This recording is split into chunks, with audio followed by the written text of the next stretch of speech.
Madame, Monsieur, bonsoir. Merci de nous suivre depuis la présidence où le chef de l'État se prête une fois de plus à l'exercice de l'entretien télévisé. Un an d'accession au pouvoir, plusieurs chantiers entamés, d'autres poursuivis, des changements dans la configuration diplomatique des relations et ce qui retient encore plus l'attention des Burkinabés, le volet sécuritaire et l'espoir, Monsieur le Président, que votre arrivée au pouvoir a suscité. Nous évoquerons autant de sujets et bien d'autres. Bonsoir, Monsieur le Président. Bonsoir. Et pour mener à bien la tâche qui nous a été assignée, je suis avec mes confrères Patenema Oumar Ouedraogo des éditions Sidoya et Ismaël Ouedraogo de la télévision Burkina Info. Bonsoir, chers confrères. Bonsoir, Ruth. Bonsoir, Monsieur le Président. Bonsoir. Bonsoir, Ruth. Bonsoir, Monsieur le Président. Excellence, cela fait une année que vous êtes dans le fauteuil présidentiel. Jeune capitaine de 35 ans qui ne s'était pas tracé un destin politique. Et depuis votre arrivée, à l'image des récents événements que nous avons connus, chaque jour pratiquement a été jalonné par des questions d'État. Excellence, comment est-ce que vous vous sentez aujourd'hui et comment est-ce que vous vivez tout ceci? Depuis le premier jour, nous avons dit que nous avons été révoltés par des faits, ce qui a conduit donc à entreprendre ces actions. Le peuple a bien voulu, depuis ce jour, nous confier donc la destinée de cette nation, chose que nous assumons pleinement. Certes, ce n'était pas l'objectif, comme vous l'avez signifié, mais la mission est sacrée, on nous l'a confiée et nous avons juré de mener à bien cette mission. Donc, on se sent de plus en plus réconforté tant que le peuple est avec nous. Et cette mission, on va la mener à bien. Les derniers événements, Monsieur le Président, c'était les 26 et 27 septembre, avec notamment ce qui s'est passé au Burkina Faso. Vous avez fait un tweet en disant « Je rassure de ma détermination à conduire la transition à bon port, en dépit de l'adversité des différentes manœuvres ». Alors, comment vous vivez ces événements, ces multiples rebondissements contre votre pouvoir? Il faut d'abord signifier que, comme je dis, l'itinéraire emprunté est difficile. Nous avons une lutte à mener contre l'impérialisme.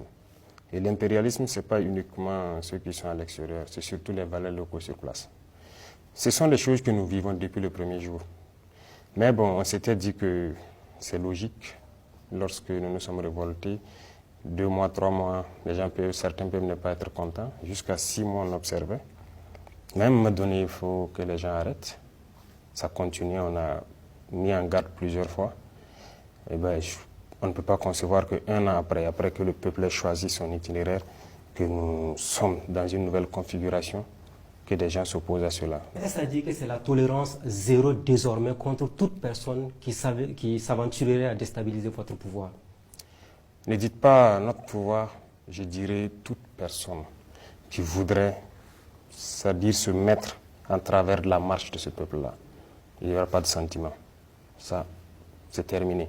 Nous avons assez sensibilisé, nous avons assez parlé aux gens. Et voilà. Ce n'est pas comme si on ne les connaît pas. Nous les connaissons. Certains sont venus ici, nous les avons dit. On vous flatte.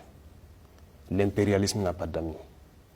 Peut-être que certains se sentent obligés parce qu'ils ont peut-être des serments qu'ils ont prêtés avec les impérialistes et il les faut aller au bout. C'est fini. C'est fini.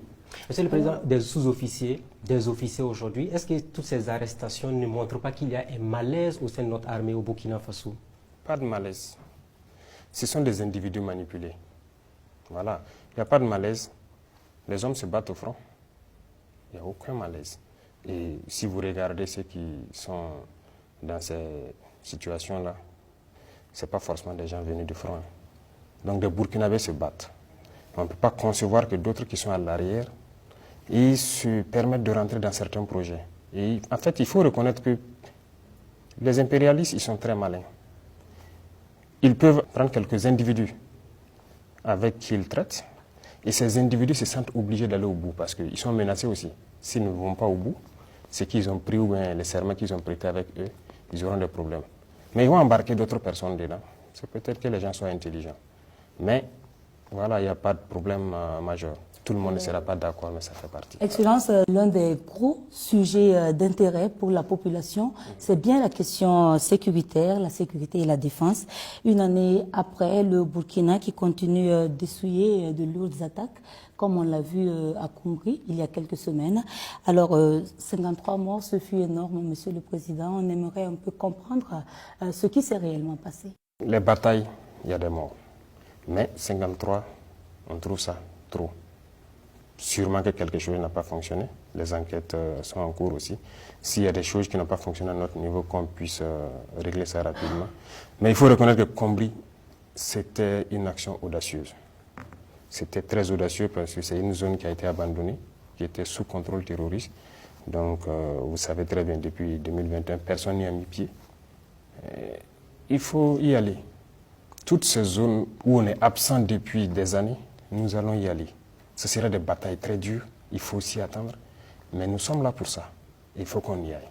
Alors, pour rester dans cette région, Tangaï, c'est une des communes rurales qui a été reconquise il n'y a pas très longtemps, avec à la clé l'installation d'une base militaire et même le retour des populations.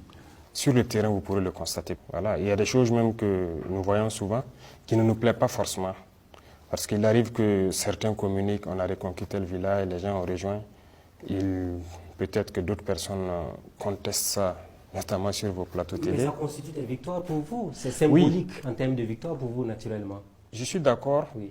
Mais vous voyez ce qui se passe. Lorsqu'il y a ce débat-là, d'autres disent oui, c'est reconquis, d'autres disent non. Les villageois se mettent à se filmer eux-mêmes dans leur village pour prouver que c'est reconquis, et les voilà au marché, ainsi de suite. Bon, nous, dans notre stratégie, je dirais, ça ne nous plaît pas trop. Nous voulons que ça... Ceux qui veulent le constater, ils peuvent aller sur le terrain. Il y a des zones aujourd'hui, vous partez, vous circulez. Donc c'est mieux que les gens aillent constater. Mais on ne veut pas que les gens s'exposent en se filmant et puis en montrant. Le Premier ministre a dit il y a quelques mois qu'on était à 60% de couverture du territoire. Quelques mois plus tard, nous sommes à 1 an de votre pouvoir, du MPSR2. Vous pouvez quand même donner une idée de la reconquête du territoire burkinabé à l'ensemble des citoyens qui nous regardent. Il n'y a pas cette partie du Burkina où nous ne pouvons pas mettre pied.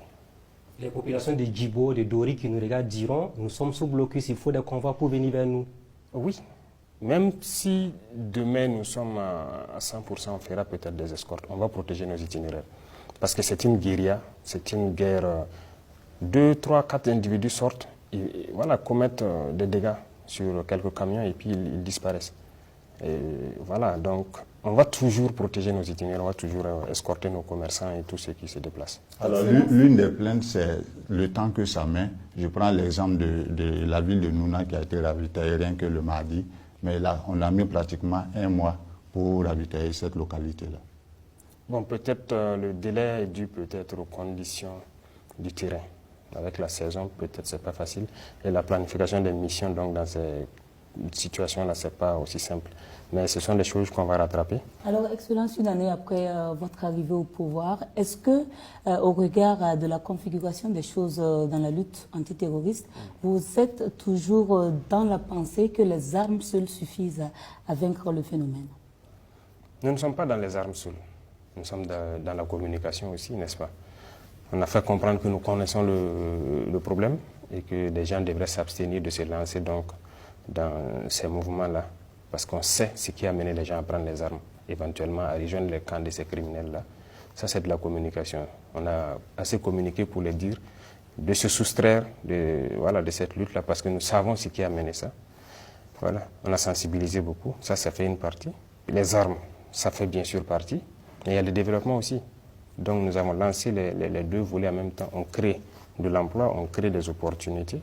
C'est ça l'objectif. Est-ce que les Burkinabés qui ont pris des armes contre leur pays, vous êtes prêts à faire des démarches, même si elles sont souterraines, parce que le retour de la paix n'a pas de prix? Démarches souterraines, je ne sais pas. Vous parlez des négociations éventuellement ou des dialogues avec certains Burkinabés? On ne les connaît pas. Qui les connaît? On ne les connaît que lorsqu'ils apparaissent avec les armes et voilà. Donc, on ne sait pas avec qui on va dialoguer. C'est pour ça justement qu'on parle sur les antennes, pour que chacun puisse comprendre que ce n'est pas la bonne formule et qu'ils doivent arrêter. Mais si les gens ne déposent pas les armes,